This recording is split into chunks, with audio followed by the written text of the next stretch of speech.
The era of self-regulation for the social media companies is over. We want a media commission that has teeth. We will be looking for the office of the Safety Commissioner to be specifically built into the legislation and to be properly resourced. We know what the problems are with regards to online trolling, to anonymous accounts, with bullying and harassment online. We know what those problems are. We have set out what we believe are a series of potential solutions, and we want the social media companies to be able to address those. Online behaviour is being taught to them by teachers and parents who are of an older generation, and what they're very much calling for and asking for is that they would have online safety advocates of their same age group, from their peer group, that would come into them and present to them about safe online behaviour and how to deal with cyberbullying and online bullying. I think that's a really important element of the feedback that we got from students when they came to talk to us.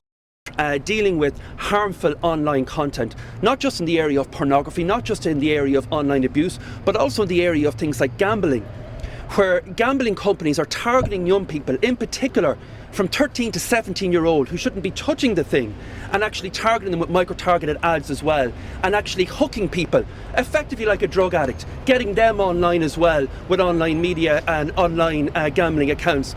And I think we're in a very regressive world where we have people of high importance in Irish society, in particular in terms of sports people. We saw the very, very divisive scenario last week of GAA sports stars acting as a brand ambassador for major betting companies, which is all right in its own instance, but when that story appears online and you hover your thumb over the ad for the booking company, it brought you to the live betting odds for games that weekend. And this was an article about underage football.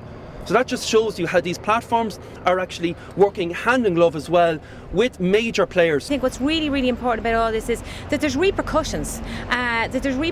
For these tech giants for when there is abuse happening, when there is harmful content. We heard yesterday a whistleblower from Facebook coming in talking about what they were exposed, and I believe it was a female witness as well, talking about what she was exposed in terms of the harmful content, pornography, child abuse, all of that. And I think that the response from Facebook was, a bit of painting or a bit of yoga.